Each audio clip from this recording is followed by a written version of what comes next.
하나님 말씀은 누가복음 16장 19절, 누가복음 16장 19절입니다.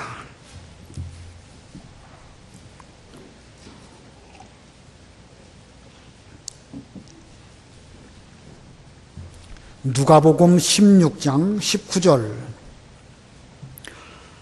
어떤 부유한 사람이 있었는데 그는 자주색 옷과 고운 베옷을 입고서 날마다 호화롭게 즐겼다. 그의 대문에는 나사로라고 하는 거지가 종기투성인 채로 누워서 부자의 식탁에서 떨어지는 것들로 배를 채우려고 하였으나 심지어 개들이 와서 그의 종기를 핥았다. 그러다가 그 거지가 죽어서 천사들이 아브라함의 품으로 데려갔고 그 부자도 죽어서 장사되었다. 그 부자가 하데스에서 고통 중에 있으면서 자기 눈을 들어 멀리 아브라함과 그의 품에 있는 나사로를 보고 소리를 질러 말하기를, 아버지 아브라함이여, 저를 긍휼히 여겨 주십시오. 제가 이 불 가운데서 고통을 당하고 있으니 나사로를 보내어 그의 손가락 끝에 물을 찍어서 제 혀를 시원하게 하도록 해 주십시오 하니, 아브라함이 말하였다. 얘야, 내가 살았을 때에 너는 내 좋은 것들을 받았고 나사로는 나쁜 것들을 받았다는 것을 기억하여라. 이제 그는 여기에서 위로를 받고 너는 고통을 받는다. 이뿐 아니라 우리와 너희 사이에 큰 구렁이 가로놓여 있어서 여기에서 너희에게 건너가고자 해도 갈 수 없고 거기에서 우리에게 건너오고자 오지도 못한다. 그러자 그가 말하였다. 그러면 아버지여, 아버지께 간청합니다. 그를 제 아버지의 집에 보내주십시오. 제게 5 형제들이 있는데 그가 그들에게 증언하여 그들이 이 고통받는 곳에 오지 않도록 해주십시오. 그러나 아브라함이 말하였다. 그들에게는 모세와 선지자들이 있으니 그들에게 들어야 한다. 그러자 그가 말하기를, 아닙니다, 아버지 아브라함이요. 죽은 자들 중에서 누군가가 그들에게 가면 그들이 회개할 것입니다 하였으나 아브라함이 그에게 말하였다. 그들이 모세와 선지자들에게 듣지 않으면 죽은 자들 중에서 누가 살아난다 하여도 경청하지 않을 것이다. 거기까지 봉독합니다. 오늘 본문의 내용은 우리가 잘 아는 말씀입니다. 여기 부자가 등장하고 거지 나사로가 등장합니다. 그래서 오늘 제목, 부자와 나사로, 부자와 거지 나사로. 여기다가 좀 한 가지 덧붙여서 말한다고 하면 이름 없는 부자와 거지 나사로, 이렇게 제목을 좀 바꾸면 좋겠습니다. 이름 없는 부자와 거지 나사로. 이름 없는 부자와 거지 나사로. 이름 없다는 것도 중요한 의미를 우리에게 교훈하고 있으니까 강조 드리는 것입니다. 부자인데 이름이 없고 나사로인데 거지였습니다. 이름 없는 부자와 거지 나사로. 우리가 지난 시간 누가복음 16장 이 앞부분을 통해서 우리 성도로 세상을 살아가면서 물질 문제를 어떻게 해야 되는 것인가, 성도의 물질관에 대해서 배웠습니다. 우리는 영적으로 하나님의 형상대로 지음받은 존귀한 존재이지만 이 육체는 흙으로 만들어졌습니다. 그래서 세상을 살아가는 동안에는 물질을 필요로 할 수밖에 없는 그런 존재입니다. 자, 사람으로서, 성도로서 이 물질에 대하여 바른 생각을 갖는다면 그는 제법 괜찮은 성도라고 할 수가 있을 것입니다. 그러나 반대로 이 물질의 노예가 되어서 평생 물질이나 지키다가 그리고 죽었다. 아마도 그 사람의 별명은 수전노라고 해야 맞지 않을까. 돈 지키는 노예일 수밖에 없습니다. 그래서 우리가 지난 시간 이 세상을 살아가는 성도는 이 물질에 대해서 이 바로 관계를 해야 되는데, 첫 번째로는 청지기로 알아야 된다. 그리고 두 번째는 불의의 제물로 친구를 사겨라. 그리고 두 주인을 섬길 수 없다. 이런 3가지 진리를 배웠습니다. 이어서 오늘 본문도 이 물질을 잘못 사용한 이 부자가 있는가 하면, 이 살아 있었을 때에 이 물질을 믿음지키기 위해서 잘 사용한 거지 나사로에 관한 말씀을 예수님께서 비유로 말씀하셨습니다. 이 말씀은 비유이니까 실제로 그런 일이 있었는지 없었는지 우리가 거기까지는 함부로 추정할 수는 없지만 실제로 예수님 당시에 이와 같은 실화가 있지 않았을까? 좀 그렇게 생각도 될 수 있겠죠? 또 오늘날 이것이 비유이지만 이 비유와 같은 실화가 우리 오늘날에도 얼마든지 있을 수 있는 일입니다. 아무튼 이 비유는 문맥적으로 물질 문제를 교훈하기 위해서 예수님께서 주신 바 비유의 말씀인데 이 속에는 물질 문제뿐만 아니라 상당히 많은 진리를 내포하고 있습니다. 상당히 많은 진리인데 죽음 이후의 상태, 천국과 지옥의 비교, 지옥에 간 그 부자가 원하는 바가 무엇인가, 그리고 현세와 내세의 서로의 상관관계, 이런 모든 것들이 이 비유 속에 다 들어있습니다. 아무쪼록 예수님께서 오늘 우리에게 말씀하신 비유로 잘 들으시고 우리가 이 세상을 살아갈 때 어떻게 살아야 하는 것인지, 물질을 어떻게 잘 사용해야 되는 것인지 이것을 깨닫는 이 시간이 되어야 되겠습니다. 오늘 본문도 세 가지로 나누어서 부분적으로 설명을 드리겠습니다. 여기서 말씀하시는 교훈이 무엇일까? 그 중에 첫 번째, 부자도 가난한 자도 반드시 죽는다는 사실입니다. 부자도 가난한 자도 반드시 죽는다. 이거 뭐 뻔한 이야기죠. 뻔한 이야기지만 이 진리가 우리에게는 아주 중요한 의미를 주고 있습니다. 본문 19절 읽어보세요. 19절.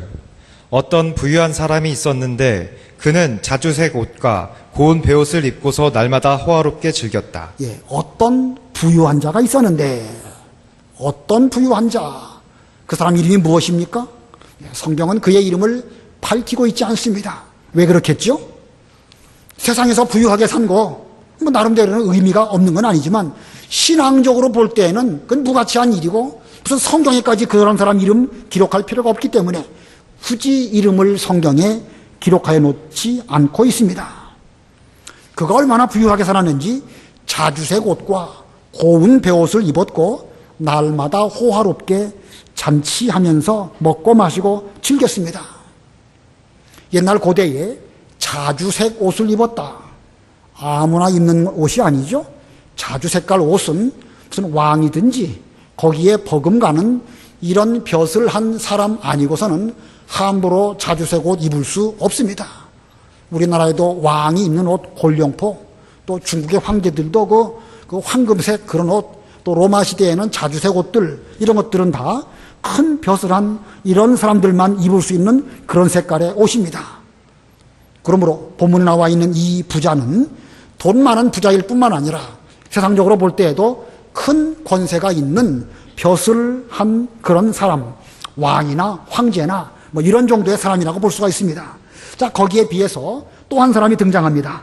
20절, 21절 읽어보세요. 20절. 그의 대문에는 나사로라고 하는 거지가 종기투성이인 채로 누워서 부자의 식탁에서 떨어지는 것들로 배를 채우려고 하였으나 심지어 개들이 와서 그의 종기를 핥았다. 예, 이 부자의 대문에 나사로라고 하는 거지가 있었습니다. 돈도 없어서 거지라고 말하고 있는데 돈만 없을 뿐만 아니라 병이 들었습니다. 온 몸이 종기투성이입니다. 돈이 없으니까 치료를 받을 수도 없는 이런 어려운 형편이었는데 그의 이름은 무엇입니까? 나사로. 예, 그의 이름이 나사로라고 성경에는 이렇게 분명하게 명시하고 있습니다. 헬라 말로 나사로, 라자로스, 이 말은 히브리 이름으로 바꾼다고 하면 엘르아살이라고 하는 이름입니다. 히브리식 이름으로 엘르아살을 헬라식 발음으로 나사로 혹은 라자로스 이렇게 그 이름이 달라지게 되는데, 이 엘르아살이라고 하는 이름의 뜻은 하나님은 나의 도움이시다. 예, 하나님은 나의 도움이시다 라는 뜻입니다. 그의 이름이 암시하는 것처럼 아무도 그를 도와주는 사람이 없는 가운데에서 그는 하나님 한 분만 도움으로 살면서 물질을 믿는 일을 하여 쓰는 가운데에서 이렇게 어렵게 살았습니다. 자, 그의 이름이 암시하는 바 거기에 비추어서 이렇게 거지로 사는 이유는 분명 믿음을 지키기 위해서 이 나사로는 이렇게 어렵게 거지 생활을 하게 되었습니다. 자, 그에 비하여 이 부자, 그는 전혀 믿음과는 상관이 없는 그런 삶을 살았습니다. 21절에 보니까 부자의 식탁에서 떨어지는 것들로 배를 채우려고 하였으나, 이 거지는 부자의 식탁에서 떨어지는 그 음식 찌꺼기, 그거로라도 배를 채우려고 했는데, 이러한 나사로에 대해서 부자는 아랑곳하지 않고 거지가 굶든지 말든지 전혀 상관도 없이 그냥 자기를 위해서만 호화롭게 먹고 마시고 입고 즐기는 이런 삶을 살았습니다. 조금도 믿음 안에서 이 가난한 사람들을 돌아보지 아니하였고, 그 믿음 안에서 조금도 하나님을 위해서 뭘 쓰려고 하는 이런 마음가짐 자체가 없었습니다. 그러다 보니까 이 나사로, 이 그의 종기를 핥아주는 그런 그 존재는 개들밖에 없었습니다. 개만이 겨우 나사로의 친구가 되어서 찾아오고 종기를 핥아주었다. 개라고 종기 핥을까요? 아마 개도 그런 냄새 싫을 것입니다. 아마 이런 말씀은 그를 가까이 하고 그를 이렇게 챙겨주는 그런 존재는 사람 중에는 아무도 없어서 개만이 그를 가까이 하였다, 이런 뜻으로 심지어 개들이 와서 그의 종기를 핥았다, 성경은 이렇게 기록하고 있습니다. 시간이 지났습니다. 그리고 그 거지도 그 부자도 다 죽었습니다. 본문 22절 우리 다 같이 합독하겠습니다. 22절 시작.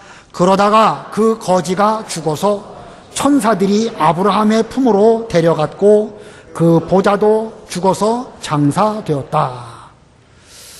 분명 그 거지 나사로가 죽었을 때에 그는 그의 죽음을 아무도 슬퍼하거나 관심을 갖지도 않았을 것이고 아마 장례도 제대로 치러주지 못했을 것입니다. 그래서 성경에는 그가 어떤 장례를 치렀는지 거기에 대해서 언급이 없습니다. 근데 반대로 그 부자는 죽었을 때에 분명 호화롭게 장례식을 했을 것입니다. 그래서 본문 22절 끝에 보면 그 부자도 죽어서 장사되었다. 나사로는 죽긴 죽었는데 장사됐는지 안 됐는지 아무도 거기에는 관심이 없어요. 그러나 부자는 호화롭게 죽기도 죽었고 장례식도 잘 치렀습니다. 아마 무덤도 보통 크게 한 것이 아니었을 것입니다. 그 부자도 죽어서 장사되었다. 그러나 부자가 자기에게 있는 재물로 자기를 위하여 할 수 있는 것은 딱 거기까지입니다. 죽어서 장례식 잘 치르고 무덤 멋있게 만들고 딱 거기까지입니다.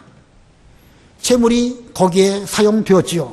그러나 그 이후에는 그 어떤 재물로도 그의 죽음의 상태나 혹은 그의 어떤 여러 가지 일들을 더 이상 바꿀 수 없는 것이 그 죽음인 것입니다. 자, 아무리 많은 재물이 있다 할지라도 우리가 죽고 나면 더 이상 아무 쓸모가 없게 되어서 결국은 그 재물들은 다 없어질 수밖에 없다는 사실을 성경은 우리들에게 교훈하고 있습니다. 우리가 지난 시간에 배운 말씀이지만 다시 한번 읽어보시기 바랍니다. 16장 9절 누가복음 16장 9절 16장 9절 내가 너에게 말하니 너희는 자신을 위하여 불의한 재물로 친구들을 사귀어라. 그러면 그것이 없어질 때에 그들이 너희를 영원한 처소들로 영접할 것이다. 불의한 재물로 친구를 사귀어라. 그러면 그 재물들이 없어지게 될 때에 내가 사귄 그 친구들, 예수님, 하나님, 혹은 아브라함, 믿음의 형제들, 다 우리들을 하나님의 심판대 앞으로 인도하고 아무개가 이 땅에 있는 동안에 이렇게 어려운 가운데 있는 저를 잘 도와주었습니다. 아마 그렇게 우리들을 하나님에게로 인도하는 그런 친구들을 사귀는 것, 그게 중요한 것입니다.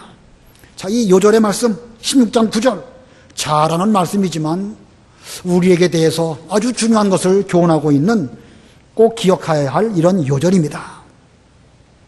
나사로는 이 땅에 사는 동안 재물을 잘 사용해서 그걸로 믿는 일을 했고 아브라함의 믿음의 길을 걸어갔습니다. 그래서 천사들이 그가 죽었을 때 나사로를 잘 인도해서 아브라함의 품으로 들어가도록 그렇게 하였습니다. 부자는 어떻게 되었겠죠? 부자는 그를 인도할 친구가 없습니다. 자색 옷, 고운 배옷, 그것이 그를 하나님에게로, 아브라함에게로 인도할 수 없습니다. 이 땅에 사는 동안에 호화로운 잔치, 기름진 음식 잘 먹었습니다. 그러나 그것들이 먹은 거 더 이상 아무것도 효용이 없는 것입니다. 자기도 자기를 구원할 수 없는 것, 이게 인생입니다. 부자가 그렇습니다. 모든 사람이 다 죽는다. 부자도 죽고 거지도 죽고 모든 사람들이 다 죽는다. 이건 누구나 다 아는 상식이지요. 초등학교 학생들, 심지어 유치원 학생들도 이런 정도는 알 것입니다. 그러나 살아있을 때 죽음과 그 이후를 준비하는 사람 결코 많지 않습니다. 저도 이렇게 말하고 있지만 저도 노후에 잘 먹고 잘 살아야지 이런 생각이 제 머릿속에는 꽉 차 있지 죽음 이후를 잘 준비해야 되겠다 별로 많이 생각하지 않습니다.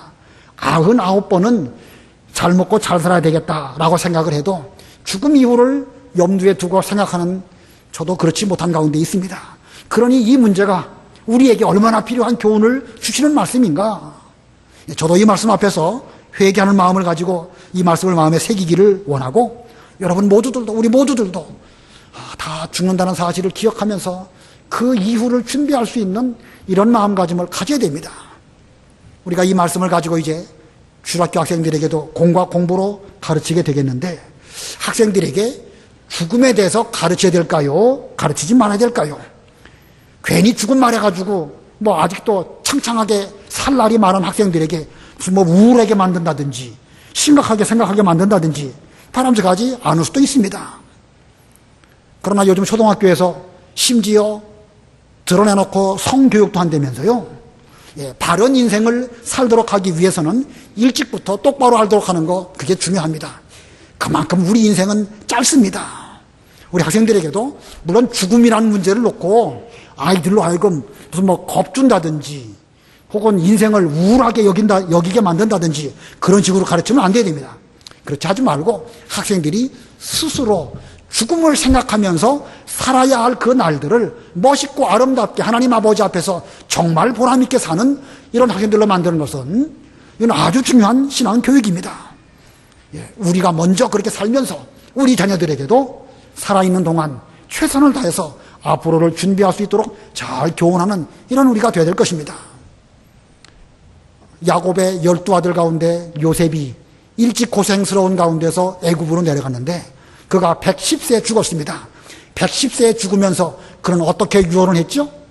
내 시체를 애굽에 묻지 말고 입관만 하고 나의 이 관을 나중에 너희들이 가나안 땅 들어갈 때 거기에다가 나를 장례해달라.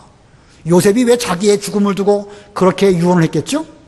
하나님의 약속은 반드시 이루어질 것인데 비록 지금 우리 민족이 애굽에서 종살이하고 있지만 때가 되면 여기서 출애굽하게 하실 것이고 광야길은 반드시 지나갈 것이고 그리고 가나안 땅이 영원히 우리에게 주신 바 하나님의 약속의 땅이다. 그는 그것을 믿었습니다. 그리고 그것을 믿는 가운데에서 후손들에게도 신앙교육을 잘 시키기 위해서 자기의 죽음, 자기의 시체, 입관하고 장례식 치르는 그 문제를 놓고 잘 교육을 했기 때문에 이스라엘 백성들은 그 요셉의 관을 모셔두었다고 해야 될 것인지 아무튼 요셉의 관을 둔 그것을 왔다 갔다 하면서 우리 선지자 요셉이 자기 죽음을 놓고 우리에게 교훈한 것이다 라고 하면서 그 교훈대로 그 유언대로 반드시 이루어질 것을 바라보면서 이스라엘 백성들은 고난을 잘 이겼던 것입니다. 그리고 보면 요셉도 하나님의 언약을 바라보는 가운데에서 이스라엘 백성들로 하여금 함께 그 언약을 바라보게 한 그런 선자의 길을 걸어간 것입니다. 오늘날 우리들도 우리 학생들에게 자녀들에게 죽음에 대해서 가르쳐야 되겠는데 단순히 무슨 죽음의 무서움 이런 걸 가르치라는 것이 아니라 성경적으로 하나님의 언약이 앞으로 어떻게 이루어질 것인가 우리도 그 길을 바라보면서 선지자의 입장으로 가르쳐준다고 하면 우리 자녀들도 그 교육을 잘 받아서 그들도 세상을 살아갈 때에 죽음을 생각하기 때문에 하루하루 시간을 아껴서 최선을 다해서 유익하게 삶을 살 것입니다. 평생 천년 만년 살 줄로 아는 사람 시간을 허비할 수밖에 없을 것입니다. 그러나 죽음이라는 문제를 심각하게 고려하는 사람이라고 하면 매 순간 최선을 다하여 살게 될 것입니다. 아무쪼록 우리 주일학교 학생들에게 여러분의 자녀들에게도 이 문제를 잘 가르치시는 선지자 요셉과 같은 그런 여러분들 되시기를 바랍니다. 그 다음에 두 번째 교훈입니다. 본 비유에서 주시는 두 번째 교훈. 죽음 후에는 심판이 있다. 죽음 후에는 심판이 있다. 히브리서 9장 27절에 한 번 죽는 것은 사람에게 정하신 것이요. 그 후에는 무엇이 있느니라? 심판이 있느니라. 반드시 죽음 후에는 심판이 있습니다. 그러니까 죽는 과정 필요한 것입니다. 꽃은 떨어져야 열매를 맺히는 것이고 열매는 추수를 해야 비로소 창고에 들어가게 되는 것입니다. 마찬가지로 이 땅에 살아가는 우리들, 세상에 살면서 수고 많이 한 일들은 죽음이라고 하는 관물을 통과하게 될 때에 열매로 드러나게 됩니다. 그리고 그 죽음의 관문을 통과한 후에 하나님의 심판이 우리들을 기다리고 있는데, 믿음으로 살다가 하나님 앞에 간 그 사람에게는 여러 가지 상급이 있지만, 그렇지 않고 죽음을 준비하지 않고 믿는 일을 하지 않는 그런 사람에게는 또 다른 종류의 심판이 있음을 본문이 우리들에게 말씀하고 있습니다. 심판에 대해서 성경은 여러 가지로 말씀하고 있지만 이 시간 단순하게 해서 지옥과 천국과 지옥, 이 면에 대해서만 언급을 하려고 합니다. 자, 이 죽음 후에는 심판이 있는데, 죽음과 심판의 원리, 본문 가운데서 세 가지 소지를 말씀드립니다. 그 중에 첫 번째 소지는요, 죽으면 즉시 천국 혹은 지옥에 간다. 죽으면 얼마 있다가 가는 것이 아니고 즉시 가는 거예요. 즉시 천국 아니면 지옥으로 가는 것입니다. 본문 22절, 23절 읽어보세요. 22절.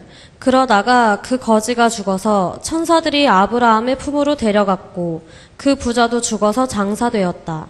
그 부자가 하데스에서 고통 중에 있으면서 자기 눈을 들어 멀리 아브라함과 그의 품에 있는 나사로를 보고, 나사로는 죽는 즉시 천사들에게 이끌려서 아브라함의 품에 데려감을 입었습니다. 부자도 죽는 즉시 그는 이 하데스, 옛날 개역 성경에는 음부라고 표현했는데, 음부라는 표현은 죽음, 무덤, 지옥 여러 가지 의미를 담고 있습니다. 그래서 우리 바른 성경에는 원문 그대로 하데스라고 번역을 했는데, 쉽게 말하면 지옥입니다. 부자는 죽어서 즉시 이 지옥에 떨어졌습니다.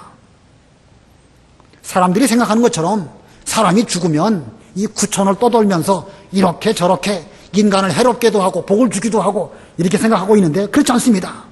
무슨 후손들이 죽은 그 혼백을 대접을 잘 해주면 복을 주고, 또 원한을 품고 있다가 무슨 온유월에도 서리가 내리고 등등 이런 말들을 하는데, 그건 인간들이 다 지어낸 말이지 비성경적입니다. 성경에는 그렇게 말씀하고 있지 않습니다. 죽으면 즉시 이 두 곳 가운데 한 곳으로 반드시 가는 것입니다. 이 둘 외에는 더 이상 없습니다.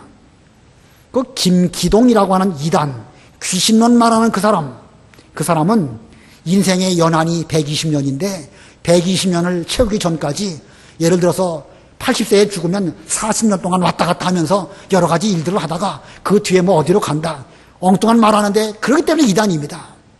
천주교는 바로 죽으면 천국과 지옥까지 아니하고 어디 들렀다 간다고 그러죠? 정거장 뭐라고 합니까? 연옥. 그 성경적으로 맞지 않습니다. 반드시 죽으면 그 즉시 천국에 가든지 지옥에 가는 것이지, 무슨 정거장에 들렀다가 이 땅에 사는 사람들이 그를 위해서 무슨 돈을 많이 내고 또 면죄부를 사고 그러면 지옥 갈 사람이 천당 가고, 이런 경우는 성경에 없습니다. 그러니까 우리는 이 지옥과 천국에 관한 이 진리를 성경 안에서 성경으로 말미암아 그 지혜를 얻어야 됩니다. 자, 그다음에 두 번째 진리, 죽음과 심판의 원리의 두 번째, 생전의 신앙이 죽은 뒤에 열매로 나타난다. 생전의 신앙이 죽은 뒤에 열매로 나타난다. 본문 24절, 25절 읽어보세요. 24절. 소리를 질러 말하기를, 아버지 아브라함이여, 저를 긍휼히 여겨주십시오. 제가 이 불 가운데서 고통을 당하고 있으니 나사로를 보내어 그의 손가락 끝에 물을 찍어서 제 혀를 시원하게 하도록 해주십시오 하니, 아브라함이 말하였다. 얘야, 내가 살았을 때에 너는 내 좋은 것들을 받았고 나사로는 나쁜 것들을 받았다는 것을 기억하여라. 이제 그는 여기에서 위로를 받고 너는 고통을 받는다. 음부, 지옥에 떨어진 부자가 멀리 있는 아브라함의 품 안에 안겨있는 나사로를 바라보게 되었습니다. 그나마 지옥 뜨거운 가운데서 그래도 여유가 있었는지, 어디죠 멀리 쳐다볼 여유가 있었는지 아무튼 바라보았습니다. 바라보면서 큰 소리로 소리 질렀습니다. 아버지 아브라함이여, 저를 긍휼히 여겨주십시오. 불 가운데서 고통 가운데 죽을 지경입니다. 나사로를 저에게 보내주셔서 그의 손가락 끝에 물 조금 찍어서 저에게 줌으로 제 혀를 좀 시원하게 해주십시오. 아브라함은 그 말을 듣고 거기서 즉시 거절합니다. 너는 살았을 때에 내 재물로 너 자신을 위해서 좋은 거 다 쓰지 않았느냐.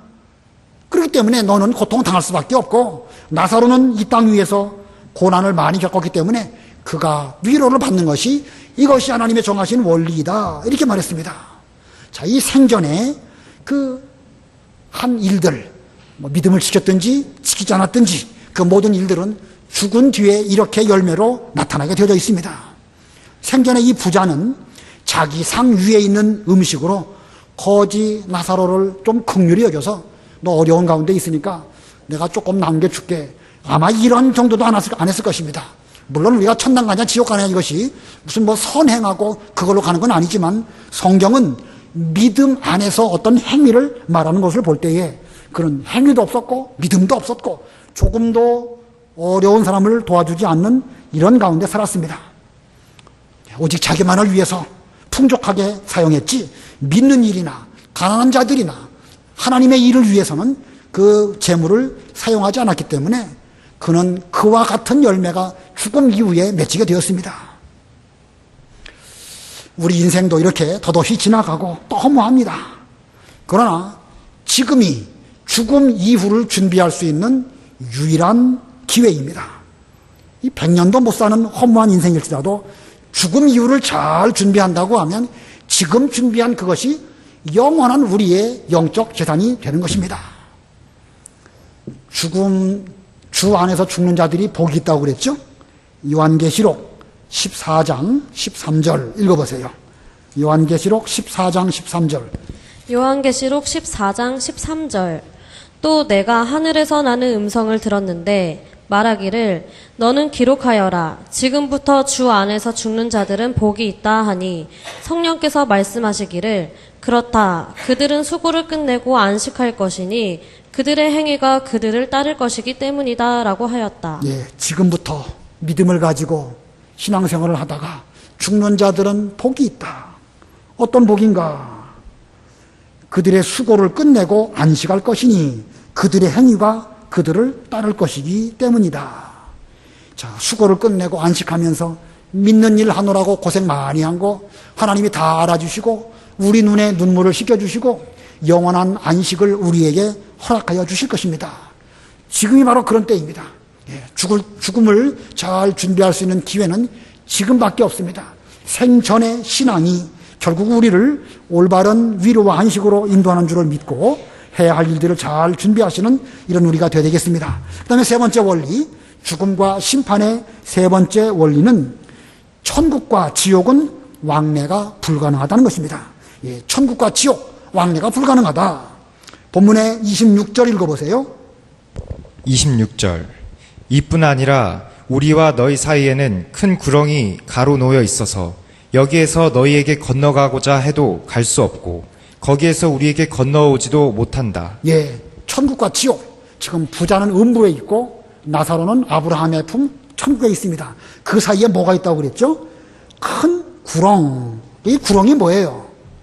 엄청난 골짜기를 말하는 것입니다.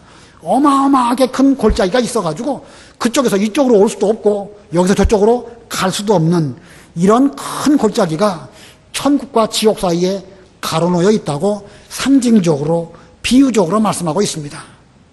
그 그랜드 캐년에 가면 골짜기가 엄청나게 크죠. 아마 이쪽에서 저쪽까지 거의 10km가 넘을 것 같습니다. 그리고 그 밑으로 푹 꺼진 땅이 있어가지고 아마 그 땅 밑으로 아마 한 2km 이상 더 내려가야 되지 않겠는가. 엄청난 그 골짜기가 그 그랜드 캐년에 있는데 그래도 거기는요 얼마든지 인간이 마음먹으면 갈 수 있습니다. 뭐 탐험하는 사람들도 갈 수 있고 비행기 타면 갈 수도 있고 그러나 천국과 지옥은 도무지 왕래가 불가능한 그런 곳입니다. 죽음 이후에 중간에 들렸다가 가는 연옥도 물론 없지만 한 번 지옥 가든지 한 번 천국 가면 거기서 이쪽에서 저쪽으로 옮겨갈 수가 없는 것입니다. 자, 그런데 오늘 본문 보면 이 지옥에 간 부자가 천국을 바라보게 되었다고 말씀하고 있죠. 천국과 지옥은 서로 바라볼 수 있을까요? 성경에는 뚜렷하게 바라볼 수 있다 없다 이런 말씀 자체가 없습니다. 무슨 죽음 이후에 천국에서 지옥을 바라본다든지 지옥에서 천국을 바라본다든지 좀 이거 확실하게 좀 알면 좋겠지만 함부로 말할 수가 없습니다. 다만 본문의 근거에서 우리가 유추해 볼 수는 있을 것입니다. 천국에서 지옥을 바라본다고 하면 어떻겠죠? 천국 간 성도가 자기 친척이나 누구 가운데에서 지옥 간 사람이 거기서 불구덩이 가운데 있는 거 보면 기분이 좋을까요? 나쁠까요? 그거 뭐 천국이라고 말할 수 없죠. 안 보여야 정상입니다. 그래서 이 거지 나사로는 아마 이 부자를 보지 못했을 것으로 여겨집니다. 그렇게 생각이 된단 말입니다. 그러나 반대로 지옥에서는 천국을 바라볼 수 있을까 없을까? 이것도 뭐 분명하게 말할 수 없어요. 다만 본 비유 가운데서 그런 정도로 추정한다는 것입니다. 어두움 가운데서 환한 데 보면 잘 보이지요? 지옥에서 고난 가운데에서 천국을 바라볼 때에 내가 세상 살았을 때에 저 나사로를 위해서 좀 도와주고 나도 믿는 일을 좀 할 걸 하는 소리가 아마 지옥 속에는 계속 울려 퍼지지 않을까.